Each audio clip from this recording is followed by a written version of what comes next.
Okay, you guys, I'm going to show you how to use Dyknow to help monitor your students and help them to get to certain different websites that you want them to go to. First of all, you go to just dyknow.me, and when you sign in, don't sign in with Google because it's linked to your Skyward. So you need to sign in with your K12 email address, then your normal password.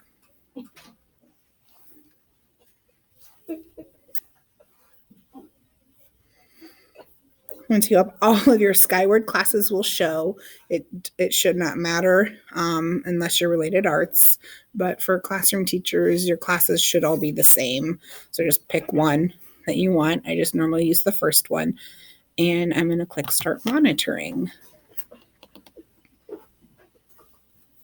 And then what's going to happen is it'll show up and I will have some choices over here of what to do. And it will show me where all of my students are and what applications and websites they're in. Here it'll show me that 10 of my 16 students are being monitored. I can click here to see who's not on. These are my friends that are not here today, except for one who's here, but for some reason is not showing up on my Dyknow. Yeah, you. So then I can just hide those again. So the basics of it is that here I can see all of their screens and what they're doing and where they are. So I can see them. It refreshes automatically every minute, every 60 seconds, but you can always hover over and refresh one person's screen individually. And so over here, I can see that 4 students are in Google Docs, 4 students are in Seesaw, 1 student is out of browser, which means that they are in something that they're probably not supposed to be in. But so you kind of get a snapshot of where people are over here. On this one, you can just send out a quick check-in from people. So click a request. You can just give them like a quick check, like thumbs up how they're doing. It's like a red, yellow, and green check for them. You can ask questions, multiple choice, and they'll pop up on their computer and they can answer them if you want to do an exit ticket quickly. And then here you can send messages. I use this one a lot. So here you can have some automatic messages. You can just write attention, get back to work, tell them eyes up front, or custom, make a custom message. I use custom message when I want to push out a website to them.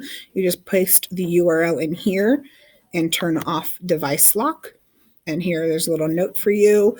It'll automatically send their Chromebooks as long as they are in Chrome. It'll automatically send them to that website.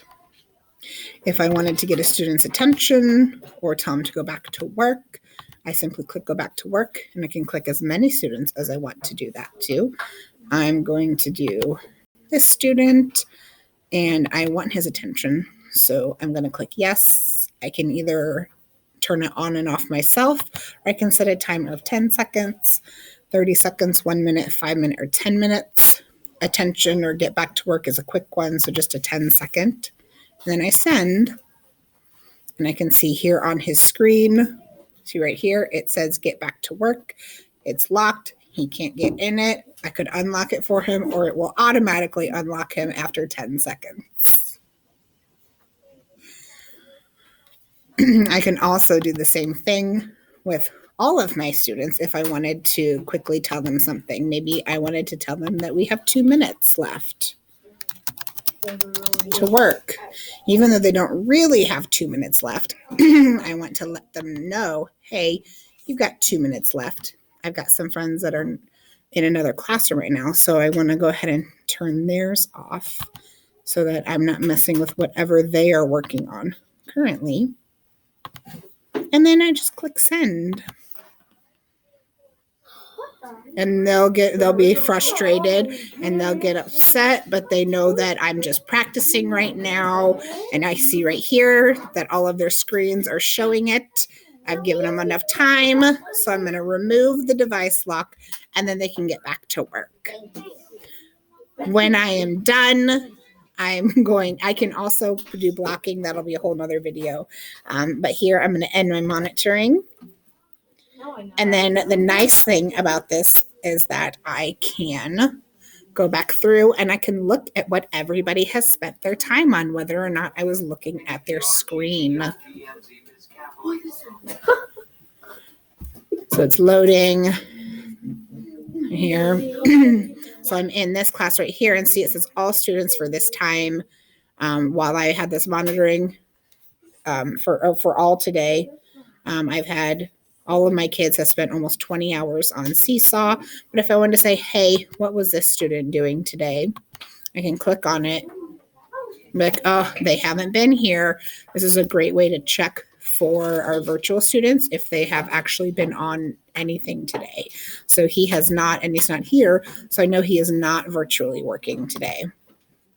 Here I can go to another friend and it'll show breakdown. She spent an hour and 41 minutes in Seesaw, 13 minutes in eSpark, and then 3 minutes out of the browser. And then just other things, 45 seconds trying to get on YouTube, some locked messages, clever.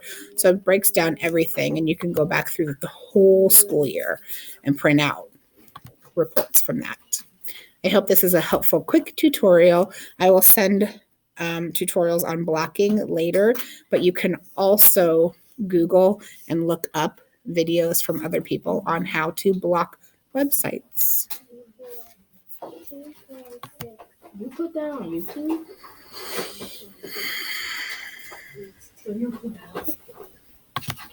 It's still going.